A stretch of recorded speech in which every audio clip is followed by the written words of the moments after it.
मैं आपको एक बात बता रहा हूँ और बहुत ही कायदे की बात है।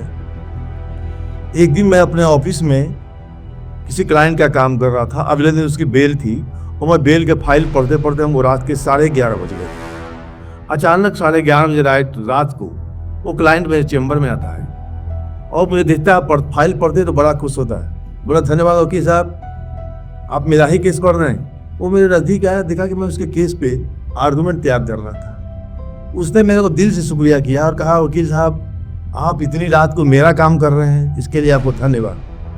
हमने कहा, नहीं, ये आपका नहीं काम कर रहा हूँ, ये मैं अपना काम कर रहा हूँ। Now your case file is my belly. ये जब केस की फाइल मेरे लिए भगवान जैसा है, मैं आपका नहीं अपना काम कर रहा हूँ। और जिस दिन आप ये समझ जाओगे ना कि आप किसी क्लाइंट का काम नहीं अपना काम कर रहे हो, अपना समझ के काम करोगे, तो उस दिन आपका स्ट्रेस खत्म हो जाएगा, आप तनाव मुक्त हो जाओगे, आप ज़्यादा काम करो। आपने देखा है लोग जो ऑफिस में काम करते हैं, प्राइवेट ऑफिस में, वो शाम के 5 बजे घड़ी देखते हैं, चलने का टाइम हो गया, क्योंकि अपने आप को कर्मचारी की जो भावना है ना उससे काम करते हैं, ऑनरशिप की भावना नहीं आ पाई। एक वकील क्या ऑनर है, उस फाइल का ऑनर होता है, उस चेम्बर का ऑनर होता है, वो ऑनरशिप की मेंटेलिटी से काम करता है वो वकील। और ये बात मुझे आज से 25 साल पहले ही समझ में आ गई थी कि मैं अपना काम कर रहा हूँ, क्लाइंट का काम नहीं कर रहा हूँ। और हर काम को मैंने पूजा समझ के किया। और ये बहुत बड़ी गलतफहमी है लोगों को। लोग रिलायंस में, टाटा में, बड़ी बड़ी कंपनियों में काम करते हैं और कहते हैं कि मैंने इस कंपनी को आगे बढ़ा दिया, मैं इस कंपनी के दिन रात काम करता हूँ, कंपनी ने क्या दिया मुझे। एक